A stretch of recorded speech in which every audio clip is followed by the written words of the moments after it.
1. The Ben Franklin effect. We often assume that doing favors for others makes them like us, but psychological research suggests the opposite. People actually grow to like you more when they do a small favor for you. The story behind the effect comes from Benjamin Franklin himself. During his political career, Franklin faced a strong rival who disliked him. Instead of trying to win the man over with gifts or arguments, Franklin simply asked to borrow a rare book from him. The rival agreed. Soon after, they became friends. Psychologists explain this through the lens of cognitive dissonance. When someone helps you, even if they initially dislike you, their brain faces a contradiction. Why would I help someone I don't like?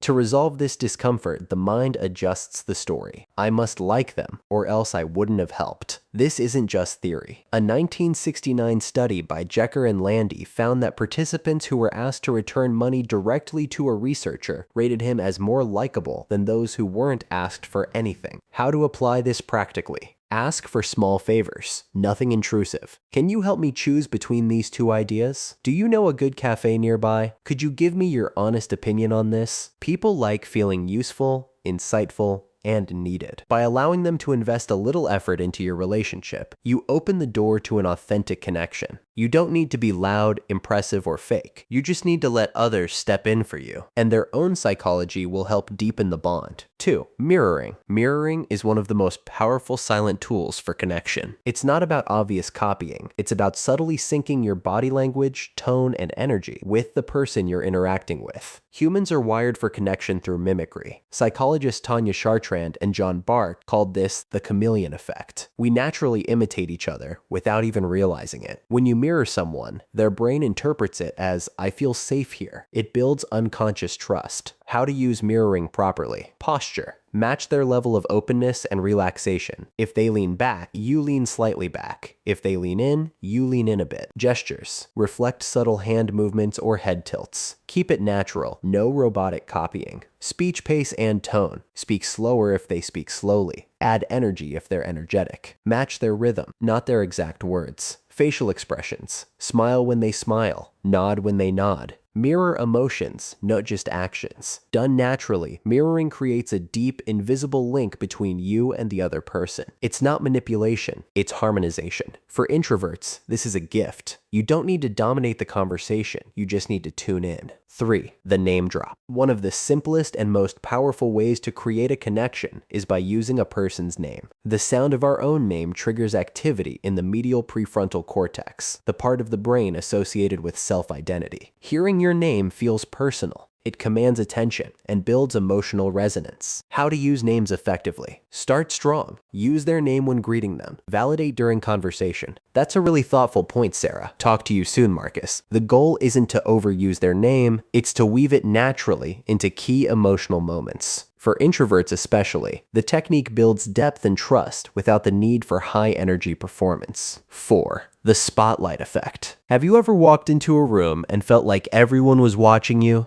judging how you move, how you speak, every little detail? It's not real. It's called the spotlight effect, a psychological illusion. In a 2000 study, participants wore embarrassing t-shirts and assumed everyone noticed. In truth, hardly anyone did, because the reality is simple. People are too focused on themselves. They're caught up in their own worries, not yours. Once you internalize this, you gain an advantage.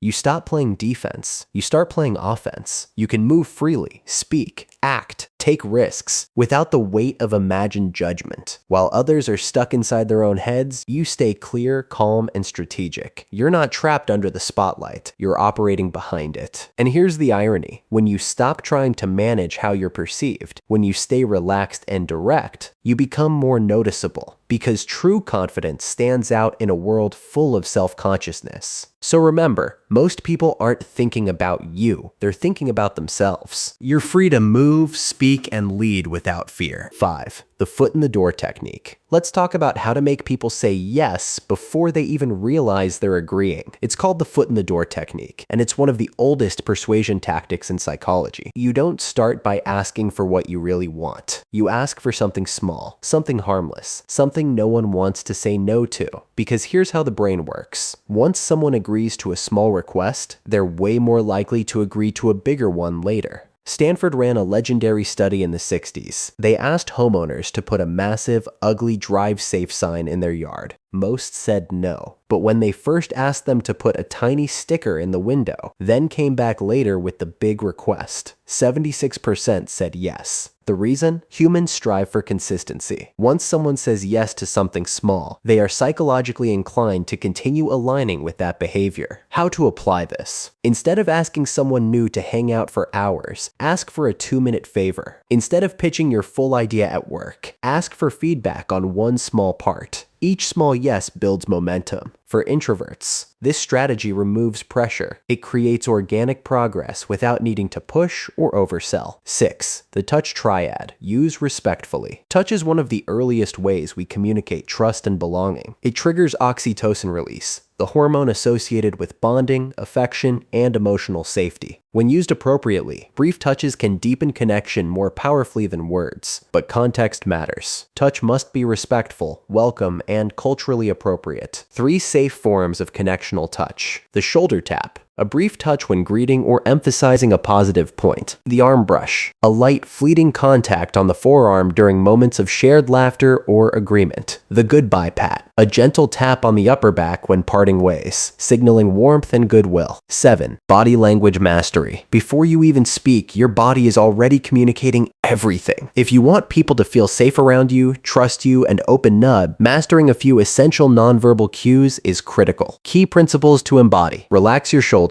Keep your chest open and your stance grounded. Avoid crossing your arms or shrinking into yourself. Openness signals safety and receptivity. Genuine smiling. A real smile reaches the eyes, signaling authenticity and warmth. It lowers barriers instantly. Natural nodding. Nodding during conversation shows engagement and encourages the speaker to share more. Gentle leaning. Lean slightly forward at moments of importance to communicate attentiveness and empathy. 8. Eye contact triangles. Eye contact, when overdone, can feel intense, even predatory. When underdone, it can signal disinterest or insecurity. The solution is the eye contact triangle technique. How to practice it. Focus on one eye for 3-5 seconds. Shift gently to the other eye for another 3-5 seconds. Glance briefly at their mouth before returning to the eyes. This technique prevents staring, keeps the interaction natural, and builds a deeper sense of engagement. It draws the other person in without overwhelming them. For introverts, it offers a calm, confident way to maintain presence without feeling locked into intense, rigid eye contact. 9. Join third place spaces. Sociologist Ray Oldenburg coined the term third place to describe environments that are neither home first place nor work second place, but vital spaces of community and connection.